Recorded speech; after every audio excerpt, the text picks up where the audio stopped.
Shout out to the nation, it's your girl Deanna Diaz, and today we're going to talk about how to conduct a meeting with your client. This is basically a first time meeting. You're going to either meet with them virtually or face to face, and you can also use this model for upcoming meetings. But the more meetings that you have with somebody, the more you talk with somebody, the more it's just going to seem like a regular conversation, and that's what I want to get you to. If you want to know how to do that, just keep on watching.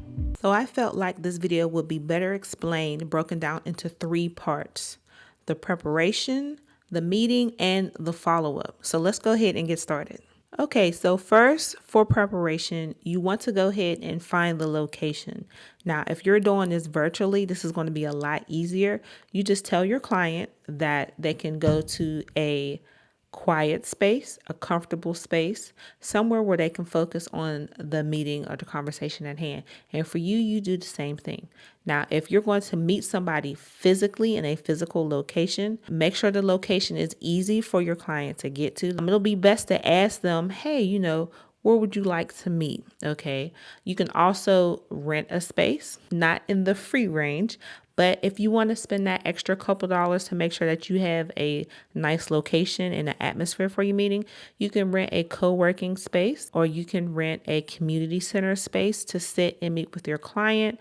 The good thing about that is if you have like a slideshow presentation, you'll be able to show that in that meeting space, okay? But if you want more like a informal meeting, having a meeting outside at a cafe, since the weather is starting to get real nicer, or at a coffee shop, try to avoid libraries unless you can meet in a private room, because sometimes a joke gets cracked in there every once in a while. You want to make sure your client feels comfortable with you so you can gain that rapport. So think about the location. Now, when I say preparation, I want you to understand that this is everything that you're going to do and plan prior to the meeting. So number 2, under preparation, you're going to be gathering information about your potential client, or we're just going to go ahead and claim it and say client. You want to gather information as far as needs, wants, what their lifestyle is, things that you know that they don't like right off the bat. And if you want to be ahead of the game, you can ask them these things, ask them, what would you like to focus on, or what is your primary focus for the meeting? What would you like to accomplish? Okay, you would like to ask them, what would you like to resolve that will help you out? If you want to take the backdoor approach, you can do a little stalking, try to find them on LinkedIn or anywhere on social media, just to read up about them. If you don't know who this person is at your meeting, more than likely they have some type of digital footprint where you can find and learn more information about them. The more information about them that you have, the more that you can discuss, and the more, the better communication that you and that person can have. So number 3 is having a meeting outline. So after you gather all that information about your client, gathered as much as possible without trying to seem invasive, you want to go ahead and write all that down so it's visible, and also whatever information that you're trying to push towards them, whatever product or service that you're trying to sell, you want to make sure that whatever it is, that it's lining up to what the customer wants, because it's not about you at all. It's always about the customer or the client. So make sure that whatever product or service that you have, make sure it kind of aligns with what the client wants, what's in their price range, things like that. You want to make sure that you have options for them when it comes down time for you to close, okay? And in your meeting outline, try to time it. Okay, so if they wanted to sit down and talk with you, try not to plan anything over an hour. 45 minutes is even better. But if the conversation happens to be going good and it goes over longer, that's fine. But just make sure when it comes down to the meeting that you pay attention to social cues. If they look like they're ready to go, try to go ahead and Dave Chappelle wrap that up, okay? So the appearance. It is very important that you dress the part. If you're a lady, hashtag shameless plug, make sure you go on thebangles.com and get you a nice little outfit so that you can meet your client. Okay, but for everybody else, you want to make sure that you are dressed presentably. You want to make sure that you are showing some type of personality within your appearance, because you're human and humans like to connect with other humans. Okay, depending on what type of meeting that you're having. Now, if you're a photographer and you're meeting with a rapper, of course you're going to be dressed down. Now, if you are a artist and you're going to be meeting with an art gallery, you might want to dress it up a little bit. Okay, so just take that into consideration and think about how you're going to be dressed. The last thing that I have for preparation is communication.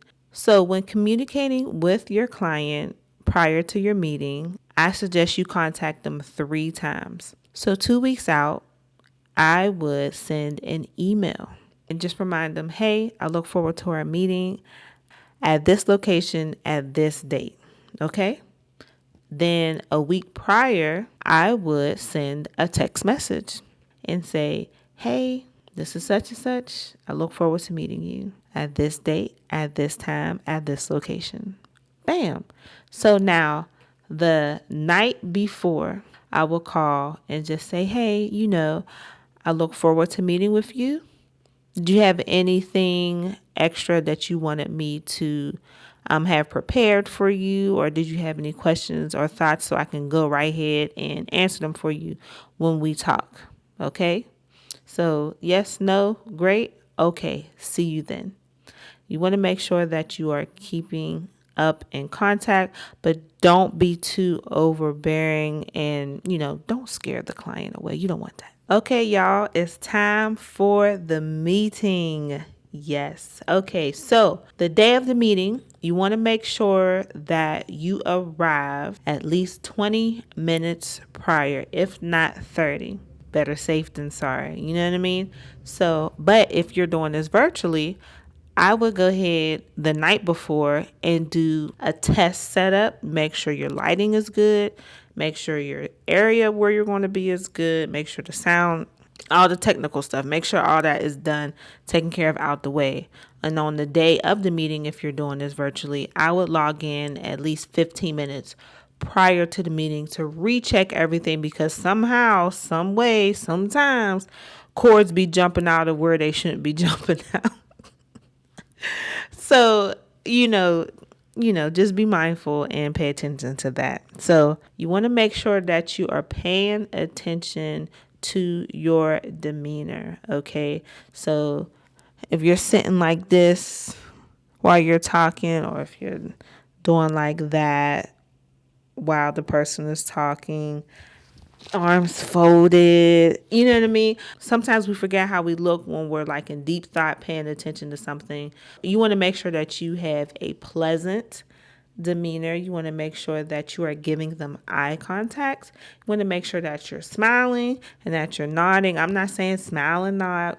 Smile and wave, boys. No, this isn't the Penguins Madagascar moment.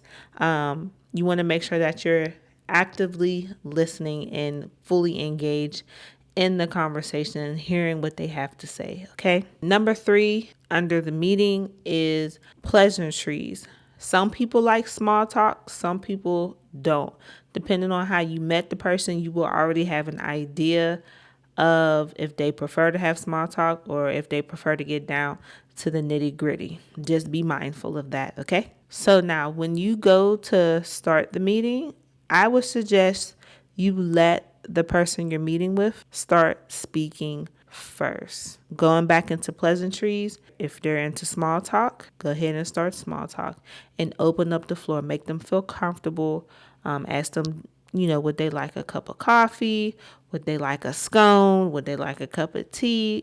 Go ahead and, open that up for them to make them feel comfortable. So, and while they're speaking first, get them to talk about what they want, what they need, and what they wish that they can have, okay? And one of the ways to do that is to get them to express how they felt about a previous product or service that they've already experienced. Because if it was a bad experience, they're going to let you know what they didn't like and what they wish have went better. And if they don't say that, then you can ask, okay, I realize that that's something that you didn't like? What would you have preferred to happen? That gets them talking. The whole thing is to make sure that you get them talking. Next, under the meeting, you want to make sure that you're following your outline, okay? Make sure that you're going in order of your outline. And if they have a question, cut it off. Don't say, oh no, please wait till the end. No. Answer their question right then and there. So if they have a question that you cannot answer right then and there, just tell them that I'm going to send that to you in the follow-up email so you'll have that information. Next, under meeting is paraphrase when necessary. So this is going to be part of active listening, okay? So when they are speaking and you sound unsure of what they're trying to say, try to say it back to them and ask them, can they elaborate or explain what they mean by that? And just let them know, I'm trying to gain a understanding of what you're saying. I want to know I want to understand what you're saying. Okay, so after you have gone through the meeting, you got your B-boy stance. No, I'm just joking. You are displaying good listening and opening and welcoming posture. You're going through your outline. They're asking questions. You're giving answers like a boss. So now it's time to end with some action steps. If you are selling, if your goal is to sell or close the sale, make sure that you go ahead and close it. Do not be afraid. Do not be scared to close the deal, okay? If they're ready to go ahead and do it, cool. Make sure that you send them the invoice right away, or you send them a link to where they can go ahead and make their purchase. Now, if they do not make the sale, or if the purpose of this meeting wasn't to make a sale, that's okay. Getting more information on somebody else and somebody else getting more information on you and your company is perfectly fine. Just make sure that you ask for a referral. Say, okay, cool. I appreciate you meeting with me today. I'm definitely going to keep in contact with you. But do you know anybody else that can benefit from what you're about to benefit from? And also in your action steps, like if you're meeting with somebody for like a session or anything, let them know what you guys covered, what questions that you successfully answered, what questions that you're going to answer for them later on when you send them the information, and what to look forward to in the upcoming days or months, whatever that you got going on is lasting. Go ahead and plan the next meeting. If this is something that needs to be planned again, make sure you have your calendar open and know what's going on in your calendar, and sync it with theirs and ask them when they can meet with you again. Okay, we prepared, we had the meeting, and now it's time for the follow-up, either later on that night or the next day. You want to go ahead and shoot a text or a quick email that says, hey, I really appreciate the time that you took to sit and meet with me about XYZ. I know time is money, and I know that you appreciate how your money was spent. Within the next 7 days, depending on the nature of the businesses, if you said or if you obligated yourself to complete any task on behalf of the client, you want to make sure that you get that done within 7 days if you haven't set a timeline. Now, if you said I'm going to have it done within the next 72 hours, baby, you better have it done within the next 72 hours because that's what you said. You need to stand on that promise. For example, I had a client of mine. I told her that I was going to get her LLC registration, register her with the state, get her DUNS number, things like that. And I had a 48-hour turnaround. In 48 hours, she had exactly what I stood 10 toes down on. And she was satisfied. Okay, shout out to you, girl. You know who you are. But make sure that you are standing 10 toes down with what you said you was going to do when you were going to do it. If they are supposed to do anything for the next meeting or that you gave them to do, make sure you let them know and say, hey, I want to know what the status of, XYZ. Do you need any assistance? What can I help you with? All within the next 7 days, okay? Okay, and the last thing for follow-up is you want to make sure that you keep their updated contact information, especially emails. You want to keep them in your email blast because number one, God forbid, if something happens to social media, you can't reach them. You have their email and or phone number, okay? And having an email list is important. Some people think it's a waste. Some people act like they don't have the time. But baby, you are missing out. Okay, make sure that you keep their information so you can keep their contact information updated. Man, it was so wonderful being in front of you today. You just don't know. I love talking to you. I just love to help. Okay, so make sure that you leave your comments, questions, and concerns down in my comment section below. If you want to talk to me directly, you can check out my contact information, social media links, all down below in the description bar. If you have any questions, please feel free to email me. I am so simple and easy to talk to. I will do my best to get you whatever you need. And if you would like to work with me, my information is down there as well. But thank you so much for tuning in today. God bless. And I can't wait to see you on the next episode. And I can't wait to actually meet you in person. Don't be ashamed. Hit me up, y'all. I got you. Other than that, this is your business bestie. Y'all stay blessed. And I will see you on the next episode, D Nation.